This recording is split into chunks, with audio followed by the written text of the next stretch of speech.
This is the building of a new body for the Avon Special. As you can see, I've built the rear bolt section with a steel frame.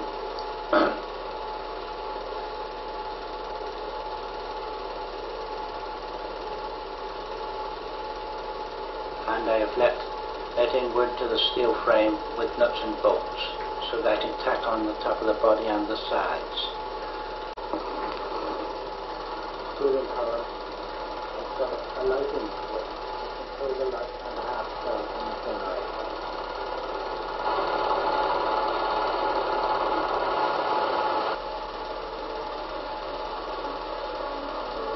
The back is detachable by undoing a few nuts and bolts. This is some of the music I get from our wireless.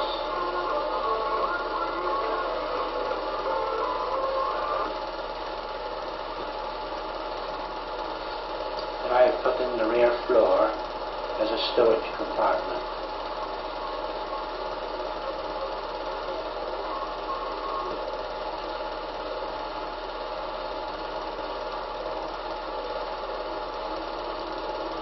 We'll be able to keep the Tony cover and odd tools in the back.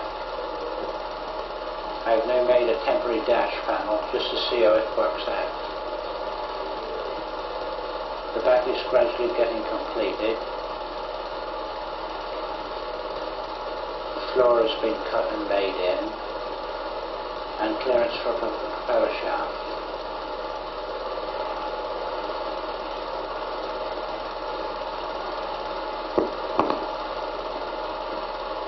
Now I'm making the back behind the seats.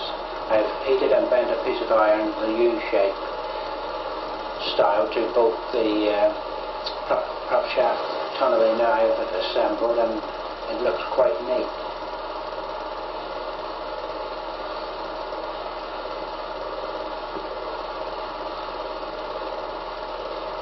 I shall now make the back piece for the seats.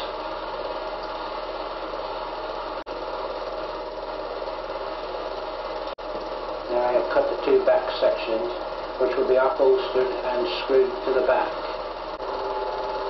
I have rebuilt one of the wheels and fitted a new tyre. I shall build all 5 eventually.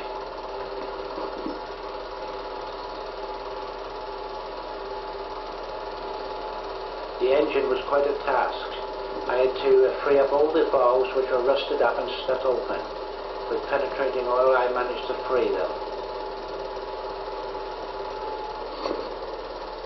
I'm about to start the engine up just before removing it from the chassis.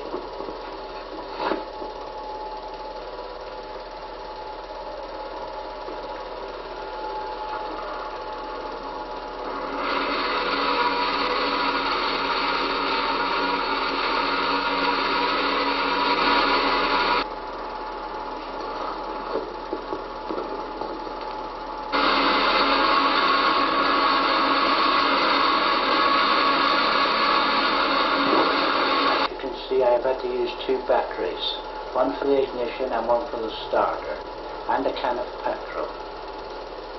The exhaust pipe comes away from the rear of the engine just like it does on a Model T Ford. I have removed the engine. I shall carry on and clean it up and give it a coat of paint before fitting it back into the car. And now the engine and chassis is in the process of being repainted in red lead and then grey primer and finisher before being refitted.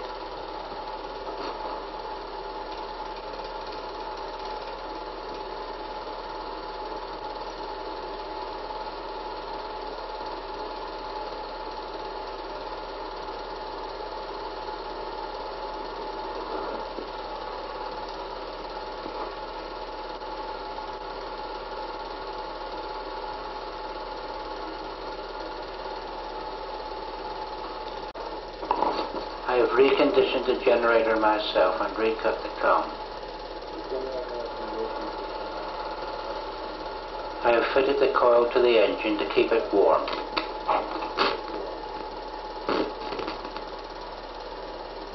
This is the lighting switch at the bottom of the steering column, which controls the lights on half chart. I have laid in all the wiring loom system and bound it up.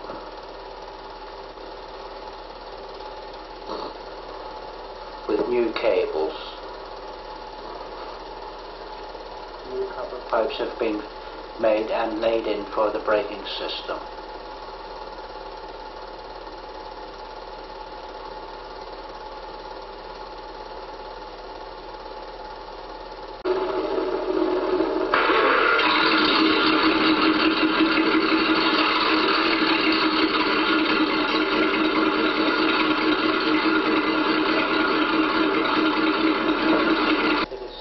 Today, and I don't want to make too much noise.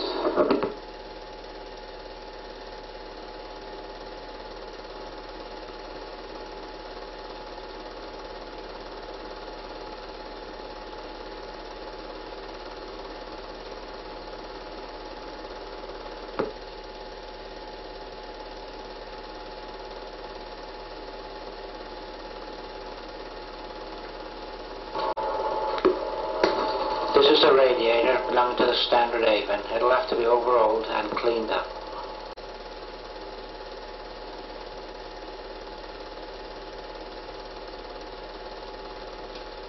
I have now designed the handbrake to fit on the outside of the car and all the mechanism that goes with it.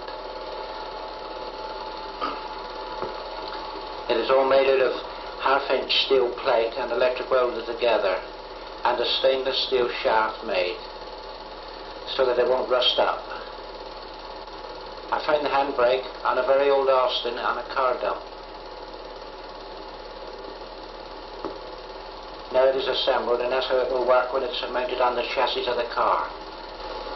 As you can see, it is now mounted in position on the side of the car where it will remain, and the spare wheel will be mounted just in front of it.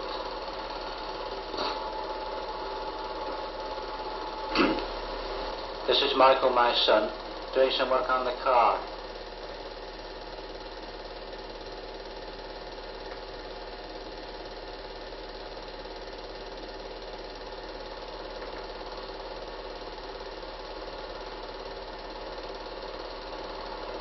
He made these pieces of steel himself for the car, which is very good really, considering he's an amateur and hasn't done it before.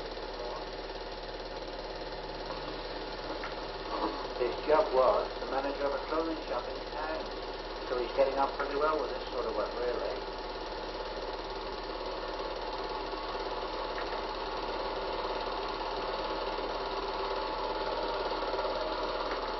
I got a feeling he thinks he's a bit of a Sherlock Holmes, really.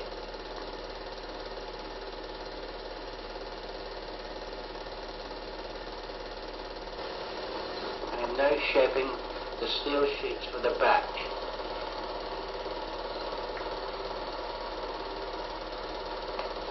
And the aperture for the petrol tank filler tube to come up through.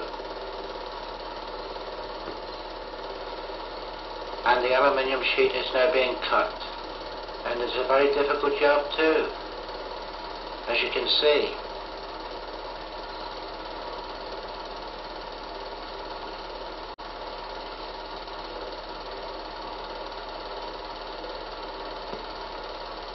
It is gradually taking shape, and you can see the streamlining of the body.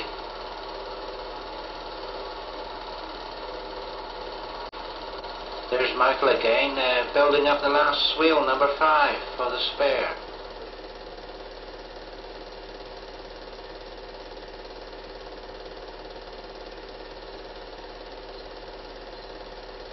Now both alloy sheets are in position, and I've drilled and tap threads and screwed it with 2BA brass screws to the back section, which is the upright tube made of steel.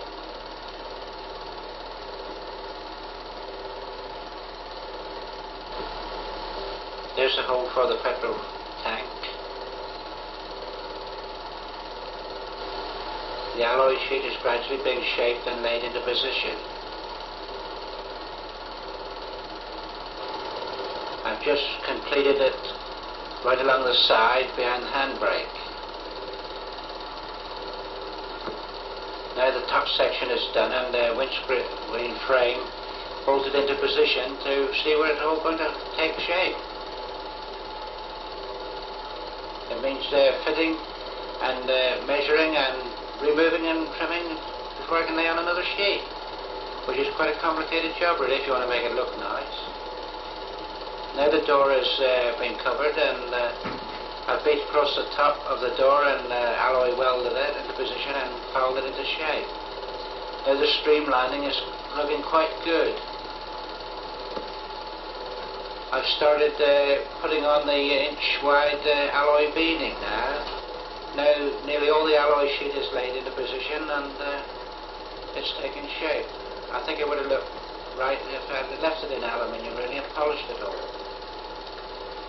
As you can see, I've had to heat and bend the bonnet to get it into shape a bit. There's the radiator badge, which is quite smart. The chroming has been done and cost quite a lot of money. £93 I think it was.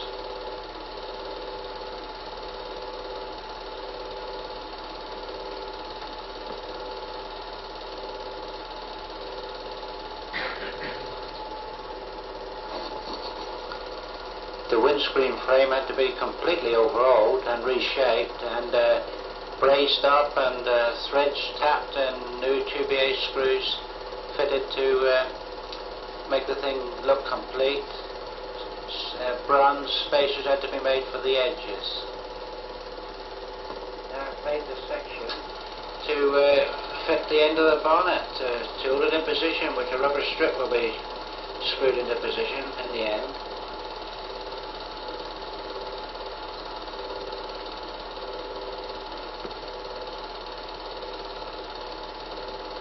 I've been testing the lighting circuits to see if they work after laying in all the cables.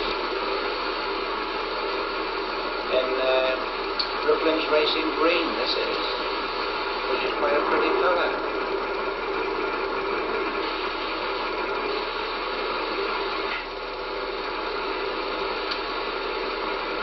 There was a lot of preparation that went into this, and a lot of rubbing down in between coats.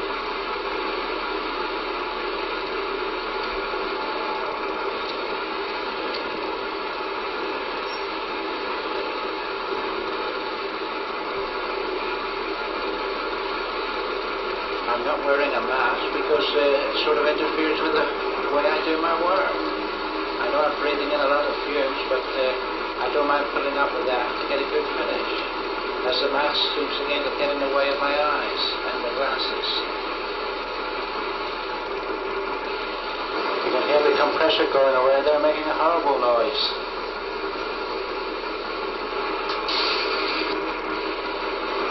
And I've got my large 1000-watt lamps burning to give me plenty of light. This green colour is very difficult to see inside this building.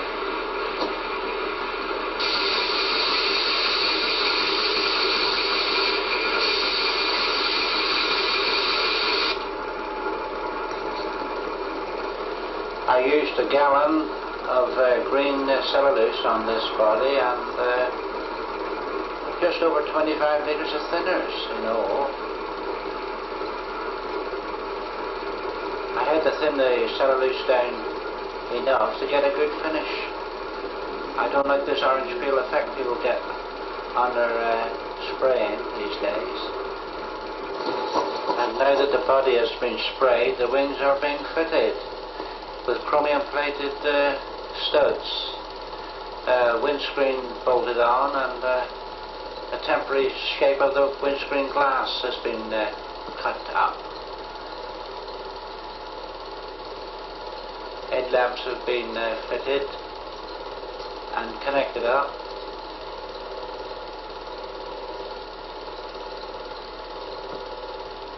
Now the lights are on. 12 volt 36 watt double filament bulbs have been fitted. Stop and tail lights and flashers fitted extra inside the stoplights.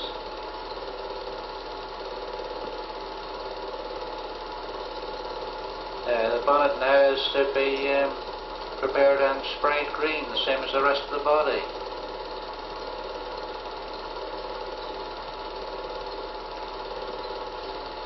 Michael sitting in the car and it's out in the road. And just passes MOT without any faults at all. There's no glass fitted into the windscreen yet. He's not going to get anywhere with it though. The spare wheel hasn't been fitted yet.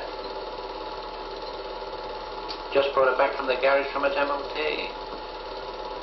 Now the old man himself was sitting there, enjoying it.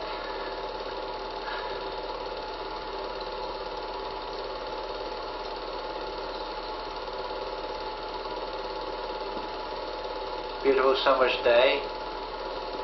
Jolly nice to be outside in it. The upholstery has been completed. There's the dashboard and all the upholstery trimming fitted.